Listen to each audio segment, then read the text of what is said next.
Hello, Vikings fans. This is your boy, Justin in Rochester, and this is Purple and Gold for Days, and this is the Vikings-Lions preview show presented in part by the Purple Code and Minnesota Sports Talk.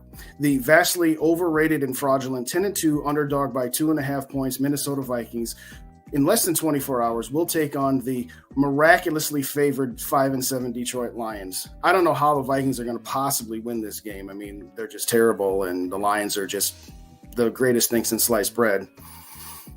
I guess the Vikings will just have to do what Herb Brooks once told his young team to do. The key to this game is quite simple. Play your own game. Be right back.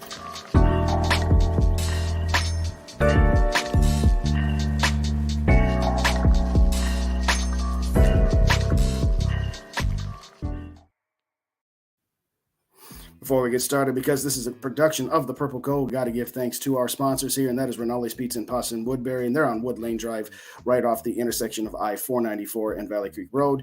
Looking for some pizza, looking for some wings, and of course, the cheese bread. Give them a call, mention the Purple Code, and you will get a family discount. Also, sponsor of the Purple Code is Nautical Bowls. They're on Hudson Place, and that is also in Woodbury, right off the intersection of I-94 and Woodbury Drive.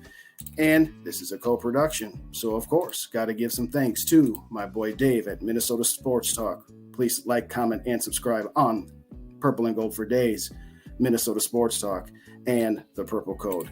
So let's get right to it here. This is going to be quick and simple and easy. The Vikings need to do one thing. They need to play their game. Detroit, okay, you've won 4 out of the last 5. Probably should have won 5, but for another dumb decision, kind of like you should have beat us, but for a couple of dumb decisions by your head coach. But at the end of the day, yes, you played a similar schedule to us, different times, different places, and so you beat some of the teams that we have. But last week you beat the Jaguars. They're still terrible. Okay, you're on a hot little streak. Guess what? You need to win all 5 of your games, and we need to lose all 5 of ours for you to even sniff the playoffs. It isn't going to happen. Yes, the Vikings had a little bit of the sniffles going around. Okay, that's great. Even in a weakened state, you're going to put up some yards against us. You're going to put up some points against us. Heck, you put up 32.5 points over the last 5 games. That's all well and good. But this defense is getting back to relative good form. Dalvin Tomlinson returns. Cam Dancer may or may not return, but even if he doesn't, okay, yes. You've got some nice weapons in Amenia St. Brown, as well as that rookie guy. I can't remember. Who did you get that guy from? Oh, yeah, Jameson Williams, Alabama, because we traded you a pick. Okay, so he came back last week, looked halfway decent, but he's not there yet. He very well may someday be a thorn in the Viking side for many years to come, but not today, not tomorrow, not this season.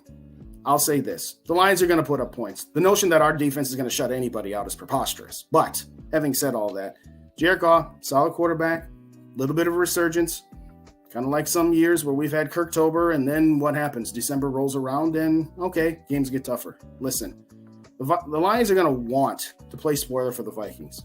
If by some chance they do win this game, okay, we'll get you next week as far as the division goes. But this Lions team isn't going anywhere. Yes, they're better than some gave them credit for. When I said earlier this year, the Lions are not going to be this pushover team. They might, fight for the playoffs, but by the end of it, they'll fizzle. But they'll be somewhere between a 7 and 9 win team. And right now, they only need 2 more wins to do that. It's not going to happen tomorrow. I'm just going to tell you that right now. Offensively, do what you've been doing, which is to play your game and keep Kirk Cousins healthy. Keep some tight ends in to block. You maybe not on Christian Darrisaw. At the time of this recording, it hasn't been announced yet, but I will say this.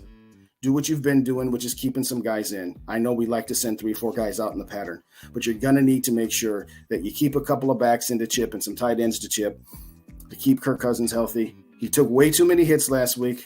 Yes, Detroit's defense playing a little bit better. Heck, they've got 10 sacks in the last 4 games, and that's more than the 8 that they had prior to that.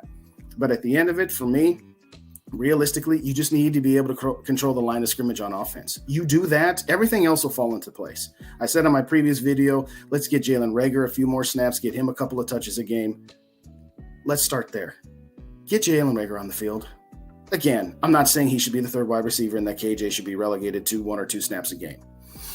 What I am saying is Jalen Reagor should have no fewer than 20 snaps. You take a few here and there away from KJ Osborne, and maybe a handful from Adam Thielen outside of the red zone. Obviously, again, in the red zone, Adam Thielen, absolutely mainstay.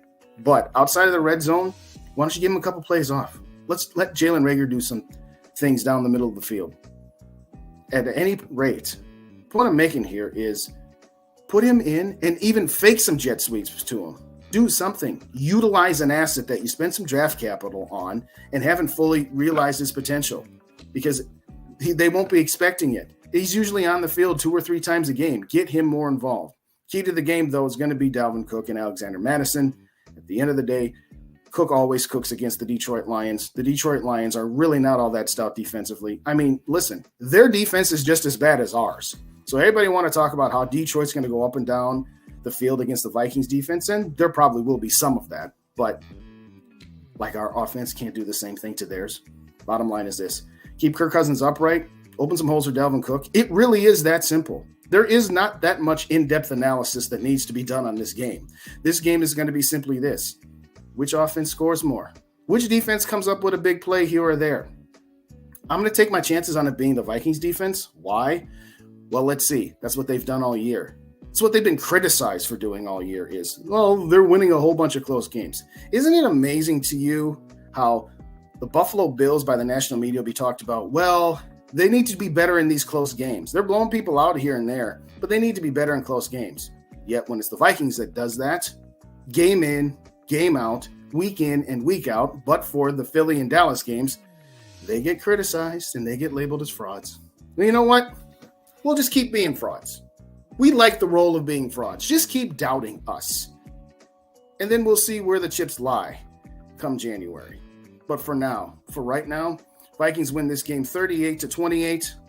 So take the over 53.5 if you're a betting person. Again, the purpose of this is not real gambling advice. This is for entertainment purposes only. But I say the Vikings are going to win 38-28. It's going to be a high-scoring affair.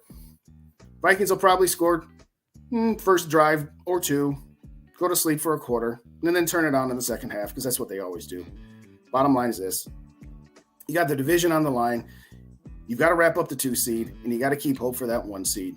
And once the Vikings clinch this division, I'll go through some playoff scenarios here on my channel here about, do we really want the 1st seed or the 2nd seed? Yeah, we want the 1st seed. We want the week off, get healthy. We got some older players that could use a week off. Another podcast for another day. Having said all that, don't be surprised when Detroit puts some points on the board, because they're going to. And if they don't, and we lose this game, and the defense held them to less than 20 points, well, then shame on us. This is simple.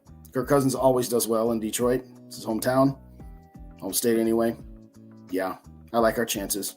Let Dalvin Cook cook, get Justin Jefferson his touches, and utilize Jalen Reagor. That's all you need to do offensively. Defensively, circling back to that, the secondary is going to get burned a few times, and it's going to be frustrating. But that's just what they do. They'll come up with a turnover. You think Jared Goff's not going to turn the ball over against us? Yeah, he will. Kevin O'Connell? Yeah, you got that guy on the other sideline who's all hyped up. Dan Campbell, NFL Hard Knocks. Yeah, he'll make a stupid mistake. So don't make one, Kevin. Just let him make the mistakes. You do all those things, you come out of here with a 10-point victory. You clinch the division, and we'll see you on the flip side, trying to wrap up the 2 seed and possibly home field advantage. It's not out of the realm yet. I'm not saying it's going to be easy, but the Vikings will pull away at the end. 38-20, it's my final score prediction. Thank you kindly, everybody, for joining me today. Please like, comment, and subscribe. To all my new subscribers who have recently subscribed, thank you so much kindly for joining me on my journey here. Share this with your friends. Like I said, this has been a production of both the Purple Code as well as Minnesota Sports Talk. So here's what you do. You share this, you like this, you go to Minnesota Sports Talk, you subscribe there, you go to the Purple Code, you subscribe there, and if you haven't already, or if you're watching on one of those 2 channels, go to Purple and Gold for Days and subscribe there, because this is just a family community of content creators. We have each other's backs. Also, if you don't already subscribe to Purple Pocket Podcast, go find that. That's my boy Rap.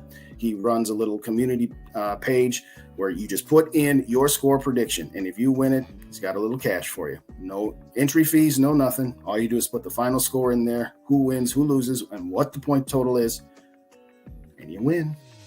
Hasn't happened yet. Pot keeps growing every week, so check out my boy Rap as well. That's going to wrap it for today. Again, this is Justin in Rochester with Purple and Gold for Days, and we shall